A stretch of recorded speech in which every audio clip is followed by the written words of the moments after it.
Whenever we talk about holiness and growth in holiness and spiritual disciplines, oftentimes I will notice an inclination of the head. The head will drop because people are very aware that they have not devoted themselves to the devotions as they ought. They have not grown as they ought, and that there's something lacking in them. They have, to some degree or some measure, they have failed. That's true with any man, no matter how spiritual, any woman, no matter how much they have grown in Christ. Whenever I teach on spiritual disciplines or I teach on the necessity to read the Word or to pray, I always want you to keep this in mind. His mercies are new every morning. I have been walking with the Lord for getting close now to 35 years. That is my verse. That's my text. There's not enough paper in the world, not enough trees to cut down to write down how many times I have failed the Lord, how many times I have gone astray. Mercies new every morning. You know, sometimes I've actually done things and sensed the forgiveness of God to such a degree that I almost felt like He was wrong. You can't do this. And He couldn't. It would be wrong for Him to forgive me as many times as He has forgiven me, except that Christ died in my place.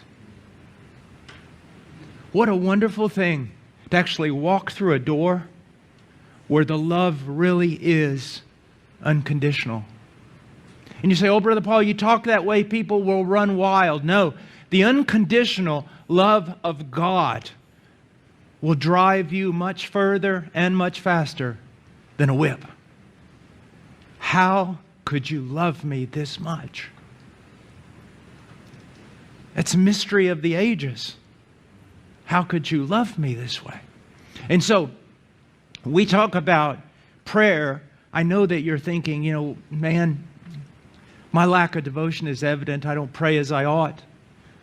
We talk about reading the Word. My lack of devotion, I don't read as I ought. But what I don't want you to do is I don't want you to sit there and dwell on the past. I want you to think about now. I want you to think about rising up now and seeking to obey God in His strength. And every time you fail, I want you to go back to the same thing. Christ died on Calvary so that His mercies might be new every morning. You see, here's one of the things the devil will always do, and how you can always tell his voice. When you sin, he will tell you, run away. Run away. And if you even think about not running away, you hypocrite. Just yesterday, Paul, you sinned. Go. What would God want with someone like you? Go.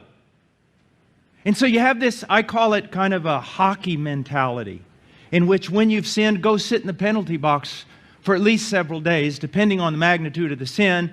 Don't think about raising your head. And then after a while, you've done a certain degree of, mourning. Then, you can come back, but I've got my eye on you. God never speaks that way. God will come to you and tell you you have sinned, and He will say it so clear that it will literally break your heart in two. But if it's God's voice, He will always come back and say, now return to me. Return to me. Run. Run to me. I've sinned. I can't run to Him. You've sinned. You must run to Him. You see. And do it quickly before He reaches you, because He's already started running. And see, that's why I'm so glad that my security doesn't depend on my devotional life. I'm so glad that my salvation doesn't depend on the most spiritual nanosecond I've ever had, because it would not be enough to save me, to keep me. But His blood,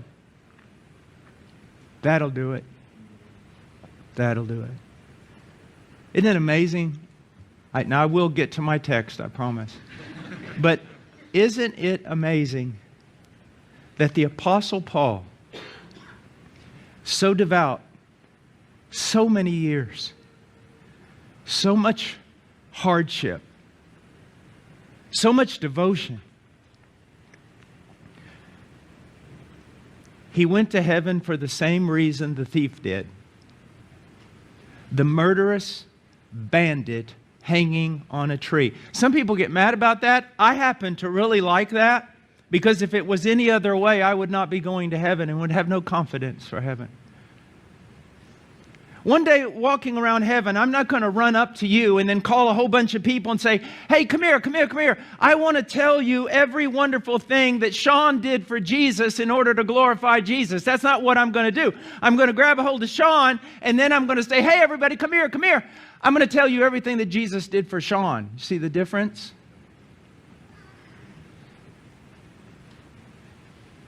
I need no other argument.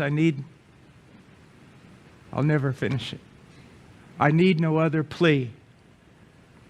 It is enough that Jesus died and that He died for me.